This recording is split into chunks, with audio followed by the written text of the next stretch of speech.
কিভাবে বুঝবো যে এটা আল্লাহর পক্ষ থেকে আর এটা আমার দোষ? এই দাগটা আপনি কোথায় টানবেন? কিছু একটা আপনাকে খুব বিরক্ত করছে, আপনি ভাবছেন, ইস, যদি এই সমস্যাটা পার করতে পারতাম জীবন মনে হয় প্রশান্তিতে পরিপূর্ণ হয়ে যেত। আমাদের সবারই জীবনে কোনো না কোনো সমস্যা রয়েছে যা আমাদের শান্তিতে ঘুমাতে দেয় না। আর আমরা ভাবতে থাকি, ওহ ভাই, যদি এই সমস্যাটা চলে যেত অনেক ভালো থাকতাম।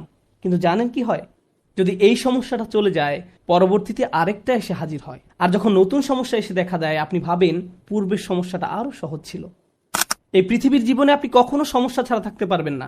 যদি সমস্যা চলে যেত, তাহলে ইয়াকুব আলাইসাল্লামের জন্য আমাদের তুলনায় অনেক আগেই সেটা দূর হয়ে যেত। যদি ঈমান থাকার মানে হয় আপনার কোনো সমস্যা থাকবে না, তাহলে মরিয়ম আলাইসাল্লামের কোনো সমস্যা থাকা উচিত ছিল না। রাসূল সাল্লাল্লাহু আলাইহি সাল্লামেরও কোনো সমস্যা থাকার কথা ছিল না। আল্লাহর কাছাকাছি মানুষদের জীবনী পড়লে আপনি দেখবেন তাদের জীবন ছিল সমস্যায় পরিপূর্ণ।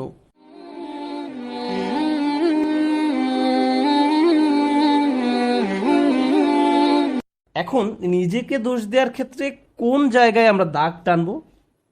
কিভাবে বুঝবো যে এটা আল্লাহর পক্ষ থেকে আর এটা আমার দোষ? এই দাগটা আপনি কোথায় টানবেন? বস্তুগত জগতে এটা বোঝা খুবই সহজ।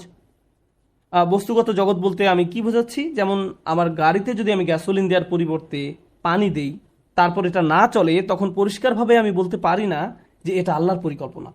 অথবা আপনি যদি সবসময় জাঙ্ক ফুড খেতে থাকেন, মিষ্টি জাতীয় খাবার সবসময় খেতে থাকেন, তারপর ৪৫ বছর বয়সে ডায়াবেটিসে আক্রান্ত হন, তখন আপনি বলতে পারেন না, ইয়া আল্লাহ, আমি কি বিপদে পড়ে গেলাম, এটা আল্লাহর পক্ষ থেকে পরীক্ষা।